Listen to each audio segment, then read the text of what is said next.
Nah saudara, minggu pertama bulan Februari ini kita akan kembali membahas dasar-dasar kekristenan.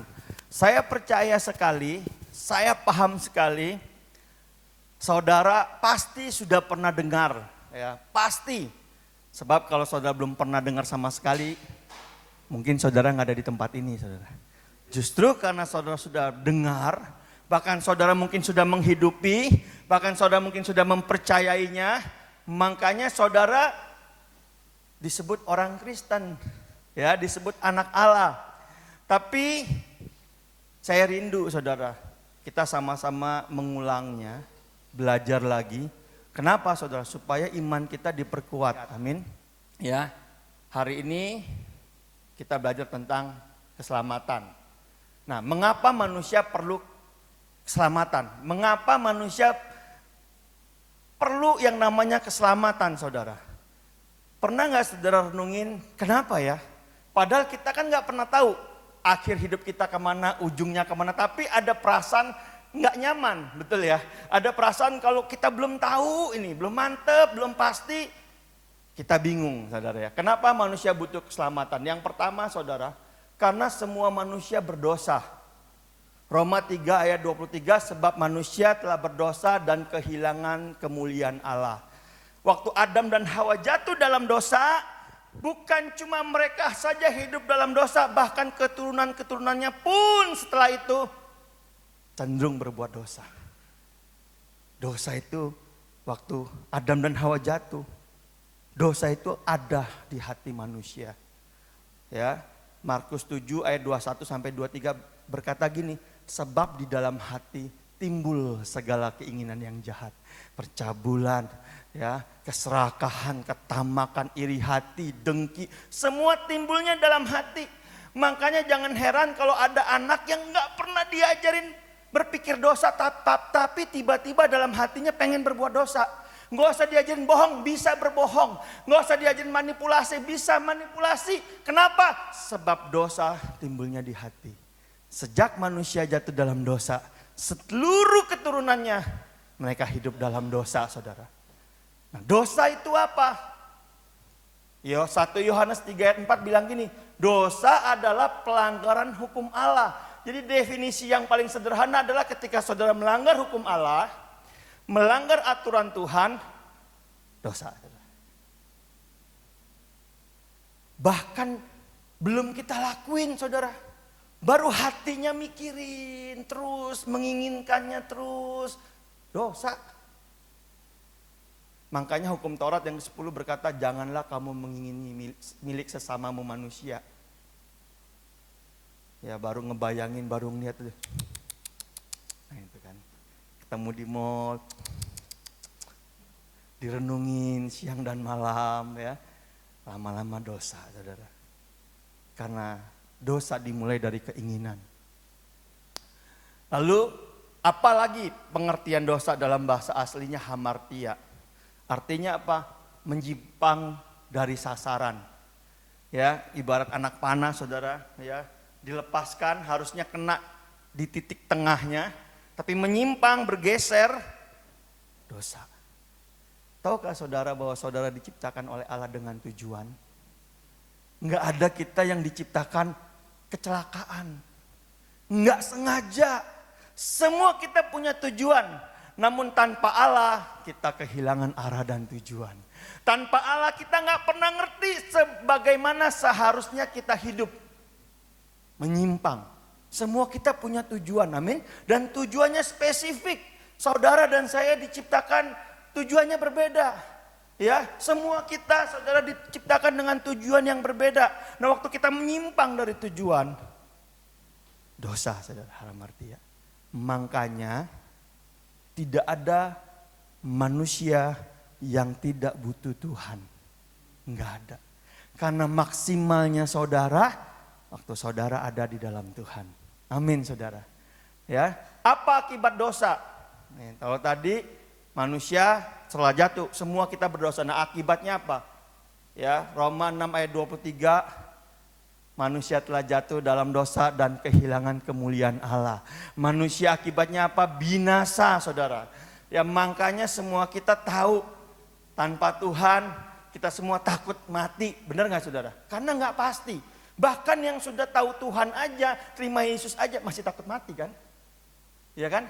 Tuhan, datanglah Tuhan. Begitu Tuhannya datang beneran kita takut lagi nanti. Ya, saudara takut. Dan kita semua ngerti bahwa perbuatan baik tidak dapat menyelamatkan kita, amin. Orang cuma ngajarin apa saudara? Ya berbuat baiklah, mudah-mudahan. Ya mudah-mudahan. Nanti kalau ditimbang banyakkan baiknya daripada jahatnya. Tapi dalam hati kita yang paling dalam kita tahu saudara. Kita tahu. Sejak dari bangun tidur sampai matahari tenggelam saudara. Sampai saat kita datang tidur lagi. Ada begitu banyak dosa yang kita lakukan. Begitu banyak pikiran-pikiran dosa. Dosa yang timbul dalam hati saudara. Dan upah dosa adalah maut. Tetapi kasih karunia Allah adalah hidup yang kekal. Roma 6 ayat 23 saudara. Artinya tanpa kasih karunia Allah kita mengalami kematian yang kekal saudara. Jadi akibat dosa yang pertama apa? Mati kekal. Yang berikutnya saudara, akibat dari dosa adalah apa? Persekutuan dengan Allah putus. Yesaya 59 ayat 1 sampai 2 berkata gini saudara. Tangan Allah itu enggak kurang panjang menolong saudara. Amin. Wih Tuhan tuh dahsyat, dia mampu menolong saudara. Dimanapun saudara duduk di tempat ini, mau yang paling ujung, mau yang di mana, di depan, di belakang, tangan Tuhan nggak kurang panjang untuk menolong. Tapi apakah yang membuat saudara jauh daripada dosa? Jauh dari Tuhan? Apa yang membuat saudara terpisah dari Allah? Yesaya 59 berkata, dosa-dosamu lah yang jadi penghalang. Amin. Selama masih ada dosa dalam hidupmu, itu jadi penghalang buat engkau ngalamin persekutuan dengan Allah. Roma 3 ayat 11 bilang tidak ada seorang pun benar dan seorang pun tidak. Enggak ada orang yang bisa benar, dia buat baik, dia buat baik, dia buat baik sampai dia layak bersekutu dengan Tuhan. Enggak ada saudara, enggak ada. Sebab di mata Tuhan dosa besar, dosa kecil sama dosanya. Amin saudara. Di mata Tuhan dalam kekudusannya, dosa adalah dosa. Dosa bukan masalah. Dan dosa membuat persekutuan dengan Allah putus. Nah waktu manusia gak bersekutu dengan Allah lagi, jauh apa yang terjadi? Nah itu di bawahnya saudara, gambar dirinya rusak. Banyak manusia merasa gak berguna. Banyak manusia merasa gak berharga. Banyak manusia merasa gak dimiliki. Kenapa? Karena jauh dari Tuhan. Saudara pernah ketemu orang yang sudah begitu luar biasa kaya rayanya, terkenalnya, tapi merasa hidupnya gak berharga? Saudara kalau baca autobiografi Marilyn Monroe misalnya, kurang terkenal apa? Bunuh diri saudara. Kurang hebat apa saudara? Ya, kurang kaya seperti apa saudara? Bunuh diri, merasa nggak layak, nggak berharga. Ya, kenapa? Karena dia jauh dari Allah. Nah, saudara mengalami berikutnya tuh figur Bapa rusak.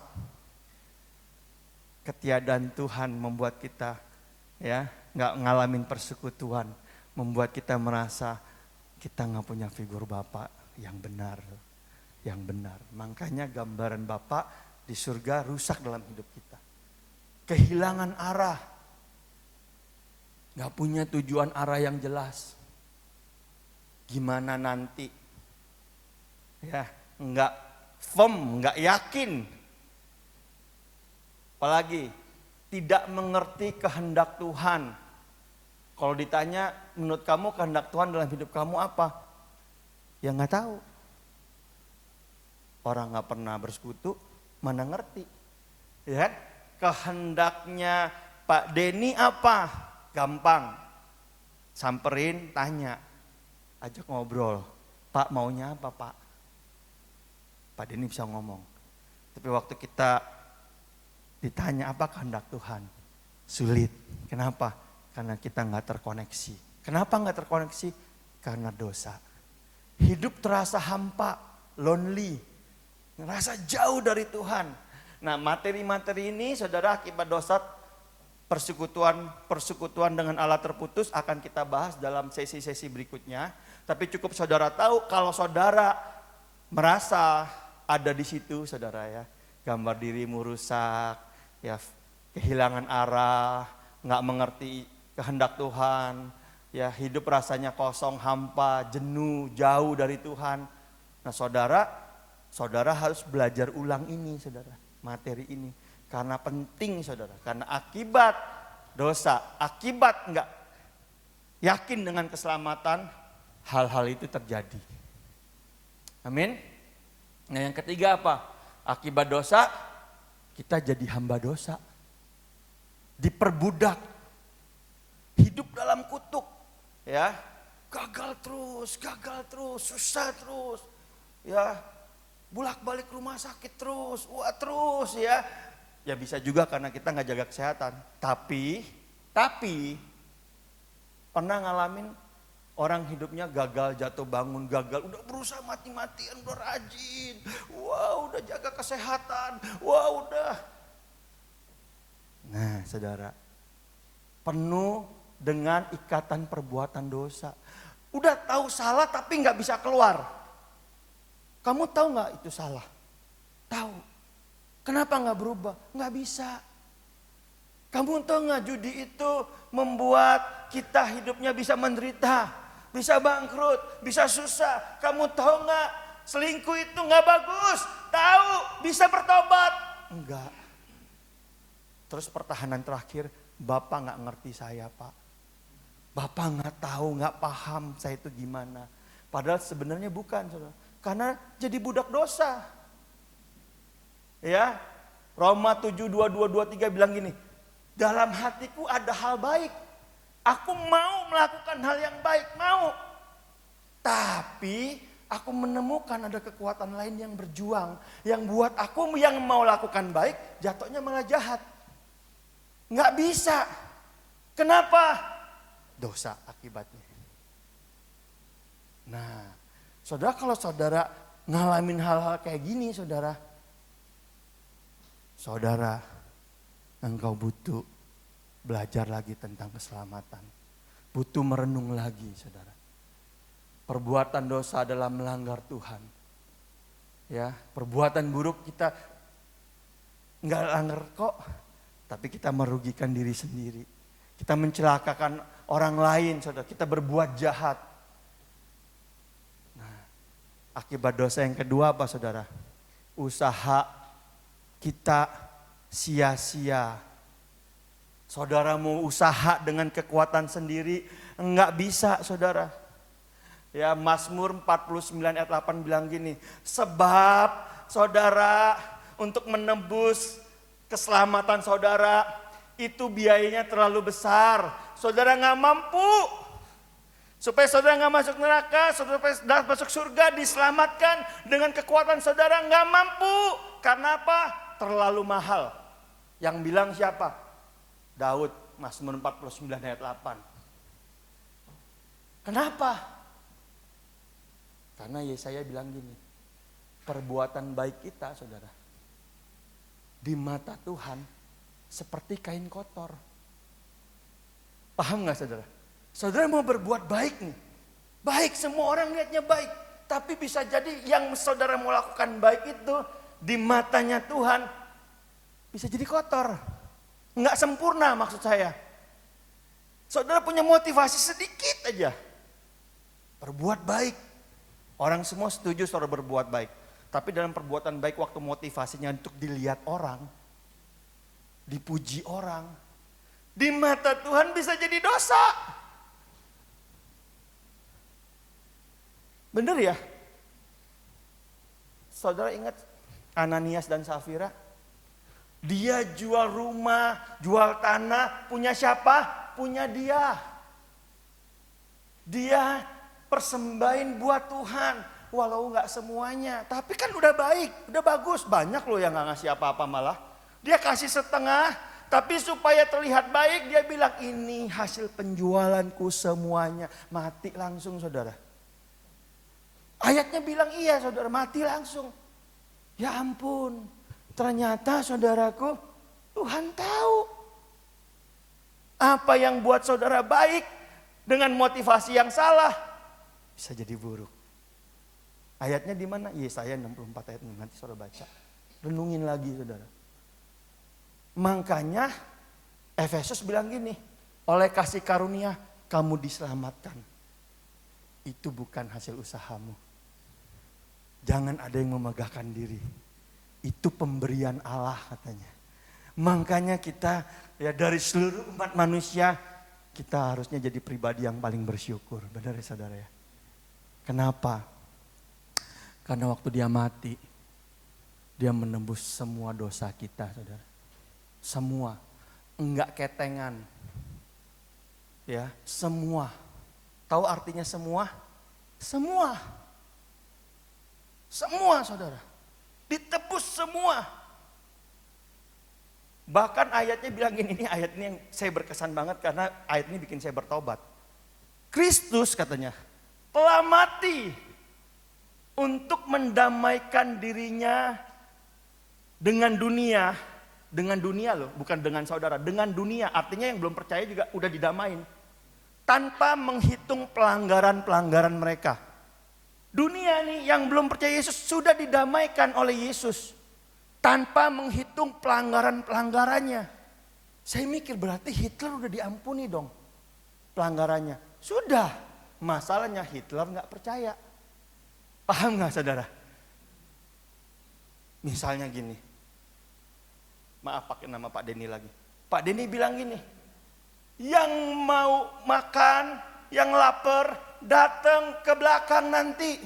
Sudah saya sediain makanan. Yang percaya ngantri. Yang gak percaya meskipun lapar. Pak Denny mah ngomongnya doang. Langsung ke bawah. Langsung pulang. Dapat makanan?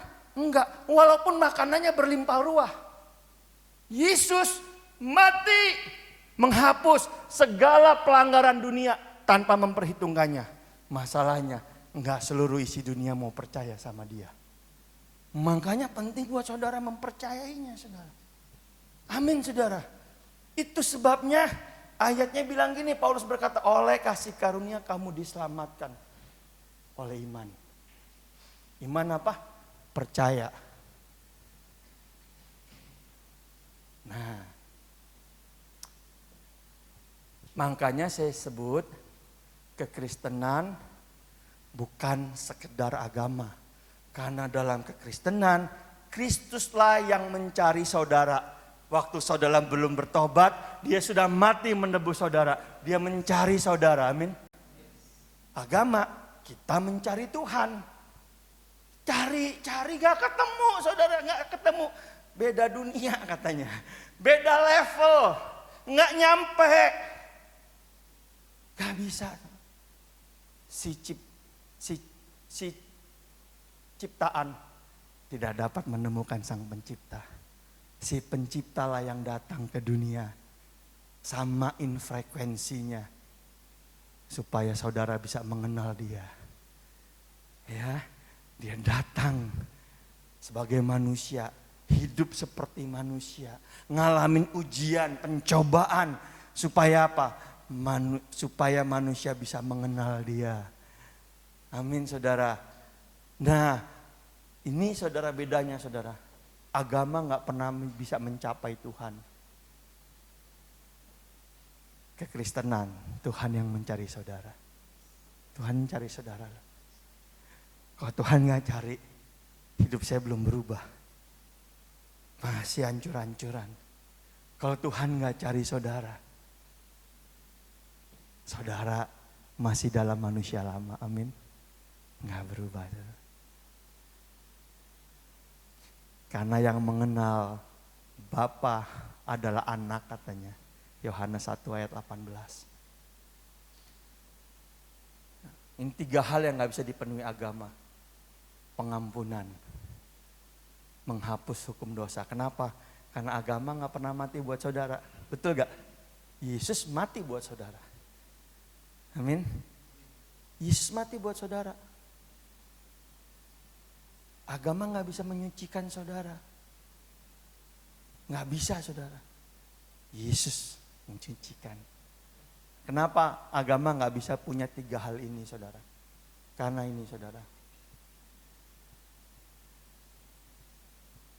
Agama adalah usaha manusia untuk menyelamatkan dirinya sendiri. Kita mau nyelamatin diri sendiri. Kayak saudara tenggelam di laut atau di kolam. Help, help. Ya, berenang. Mau dikasih teori, ayo kakinya ditendang-tendang, tangannya dibuka lebar. Ya, ayo.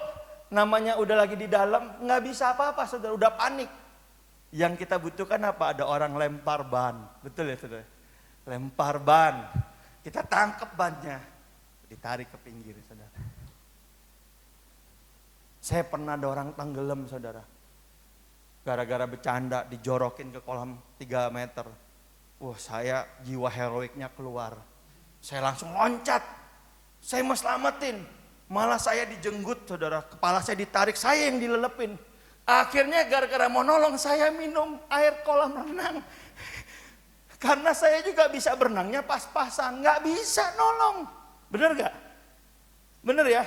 Untuk ditolong. Biasanya itu yang nolong ngulung. Tenang, diam, jangan bergerak. Cicing gitu kan.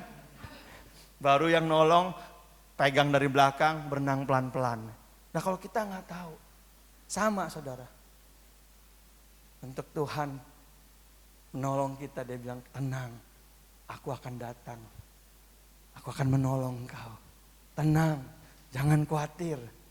Ya, kenapa? Karena usahamu, kesalehanmu, kepandaianmu, perbuatan baikmu nggak bisa menyelamatkan dan menembus dosamu. Nah, saudara, apa itu keselamatan saudara? Selamat artinya manusia dibebaskan dari hukuman dosa dan menerima kehidupan kekal di dalam kerajaan Allah. Mulai dari sekarang sampai selama-lamanya. Selamat, ada jaminan. Kalau saudara gak yakin gak ada jaminan, berarti saudara belum beriman. Saudara harus renungkan, baca ulang, renungkan terus. Terus saudara bilang gini, wah, kalau gitu enak ya dibebaskan dari hukuman, menerima hidup kekal sekarang selamanya. Berarti kesananya kita hidupnya bebas. Mau buat dosa boleh. Sabar saudara, itu dibahas minggu depan. Oke, dibahas minggu depan. Sampai sekarang saudara yakin aja dulu. Nanti kita bahas minggu depan. Bagaimana orang yang sudah menerima Kristus, punya roh yang baru, akan hidup dalam pertobatan setiap hari.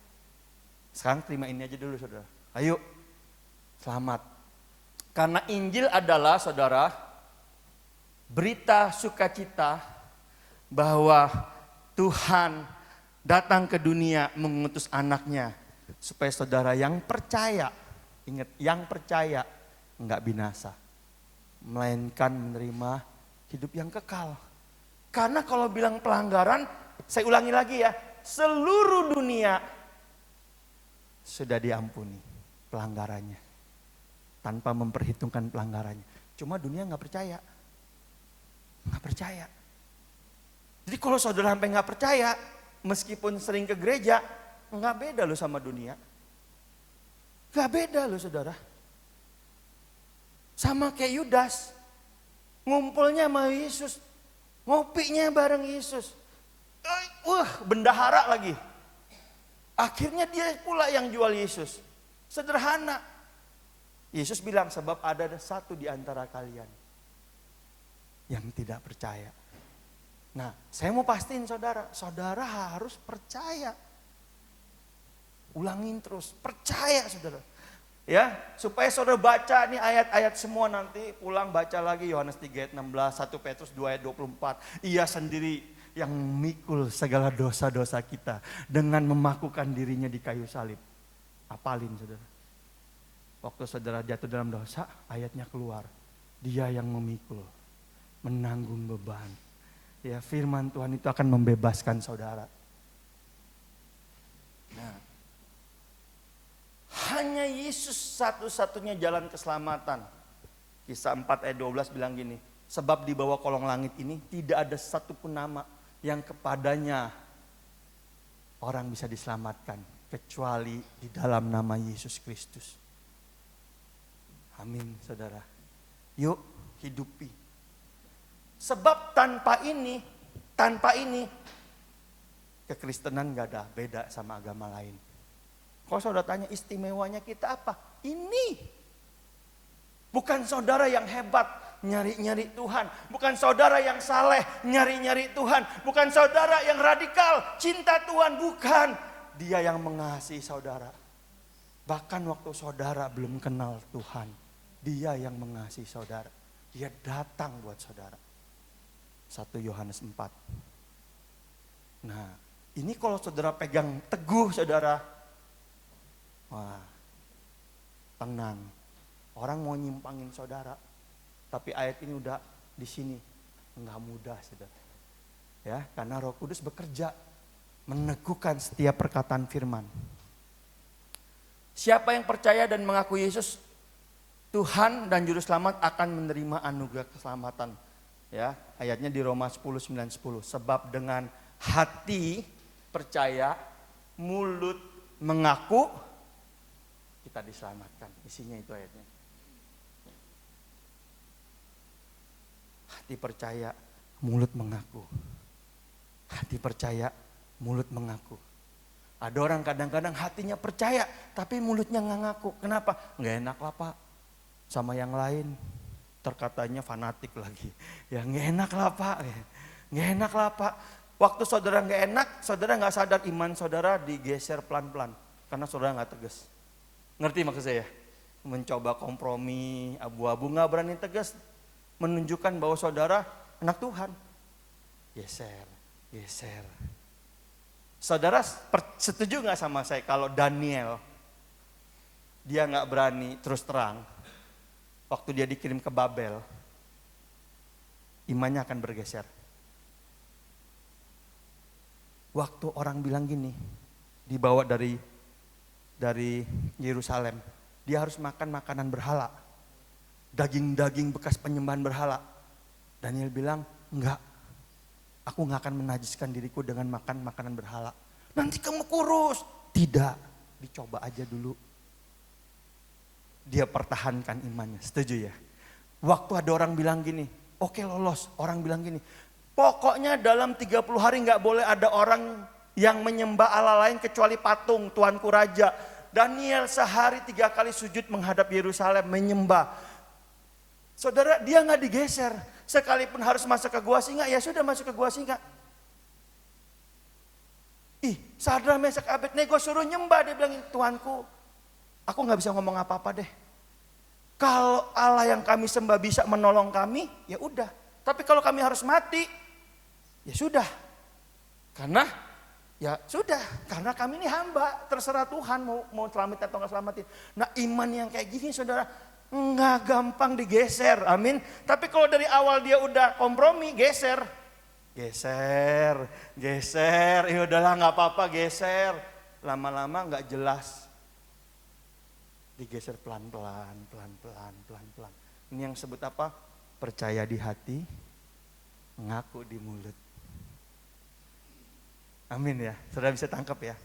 Nah, kalau saudara bisa ini, saudara, wah dahsyat saudara. Allah sendiri yang akan membela saudara. Allah sendiri yang akan membela, menyatakan bahwa iman saudara ialah amin. Benar adanya.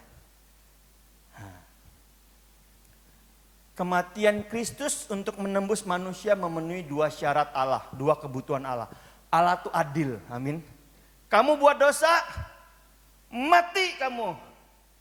Upah dosa adalah maut, mati kamu.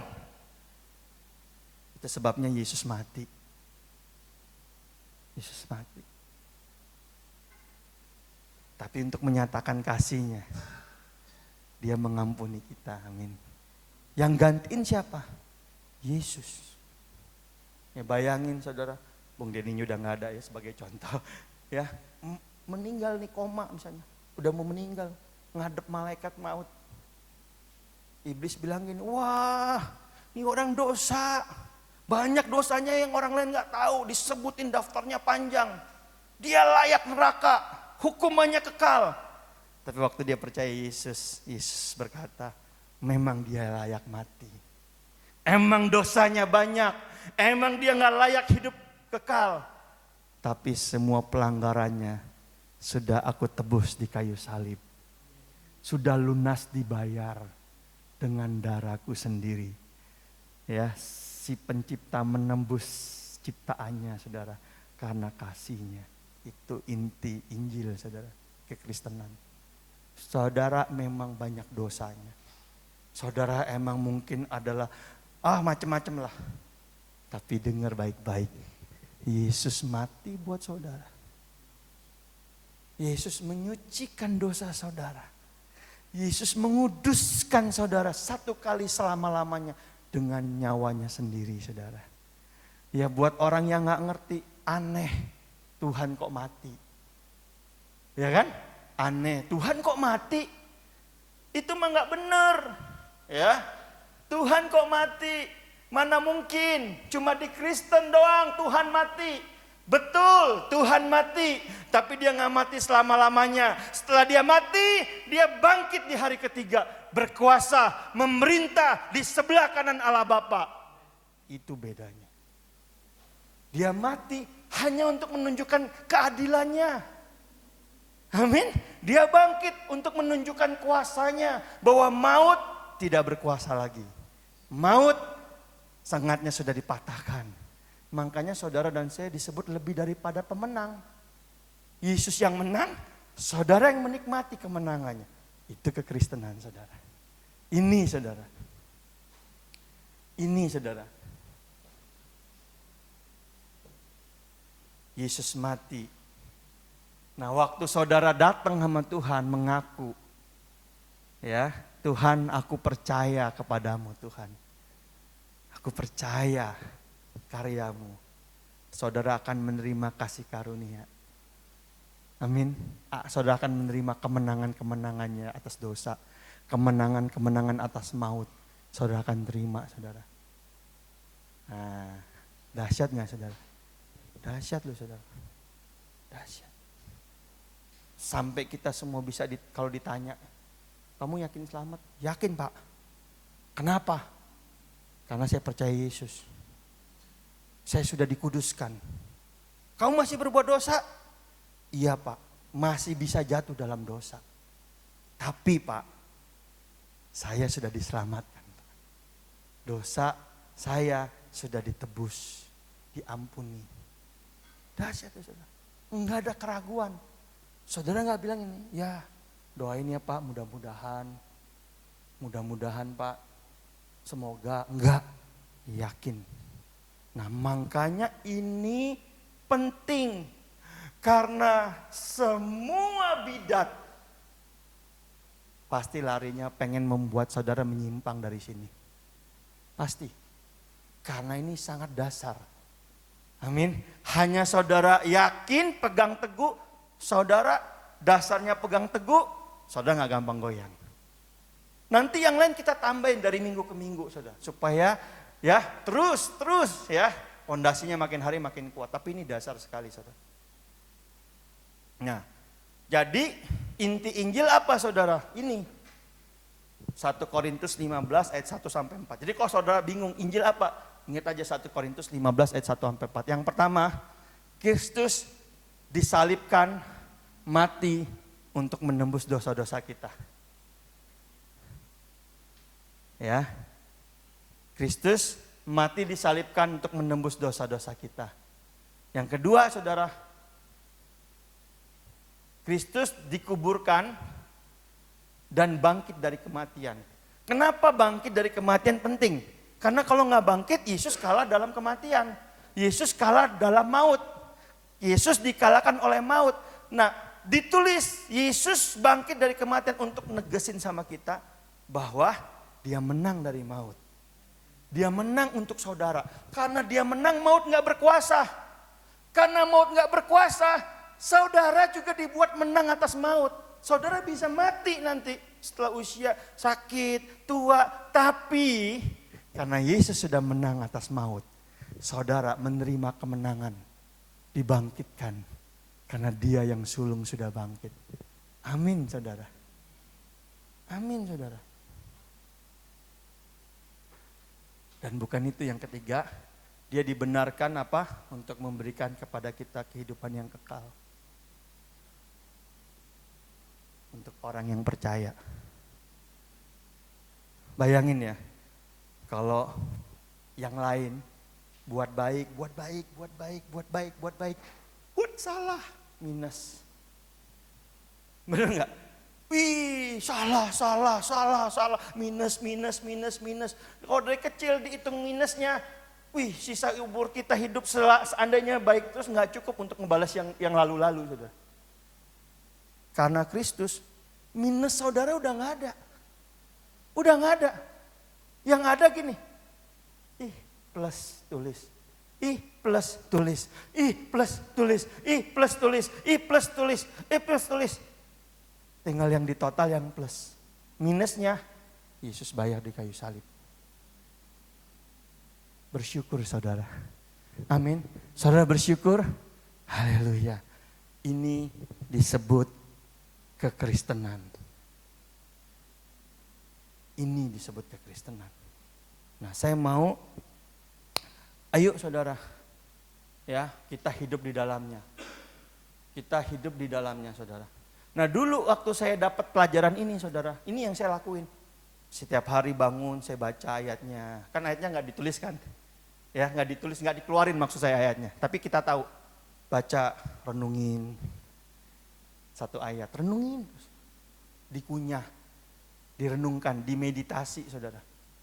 Sebab oleh kasih karunia saya telah diselamatkan. Itu oleh iman, itu bukan perbuatan saya tetapi oleh anugerah Tuhan. Renungin. Nanti saudara kaget, dalam kehidupan saudara ada sesuatu yang berubah loh saudara. Sebab Yesus telah mati di kayu salib untuk menembus dosa kita. Renungin. Nanti di hati saudara tiba-tiba timbul kasih kepada Tuhan. Ucapan syukur. Pelan-pelan mau buat dosa kayaknya males banget. Paham gak? Mau buat dosa nih. Atau sesuatu yang sia-sia. Di hati kita gini, aduh ngapain ya. Yesus sudah begitu baik. Mau buat dosa kayak, saudara renungin. Ngapain lah, gak worth it. Gak pantas. Tanpa saudara sadar, itu firman tumbuh dalam hati saudara. Nuntun hidup saudara berubah. Jadi kita berubah bukan karena benar dan salah. Kita berubah karena kita cinta Tuhan.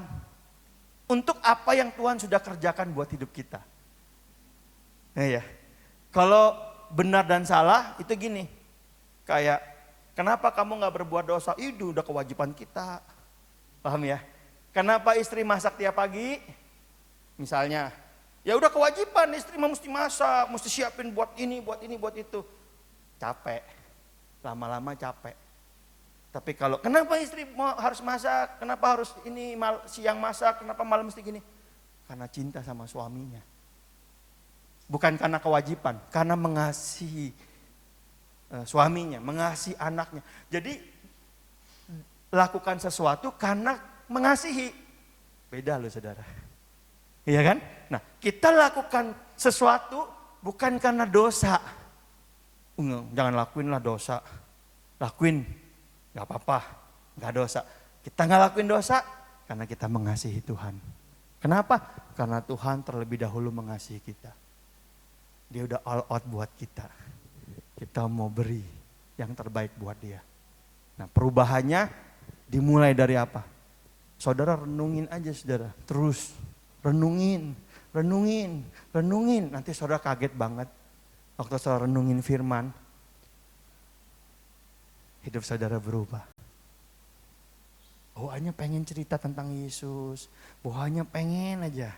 Ya, kalau mau buat sesuatu yang sia-sia, saudara mikir untuk apa ya? Tuhan udah begini, Tuhan udah begitu buat aku. Wah itu dahsyat saudara.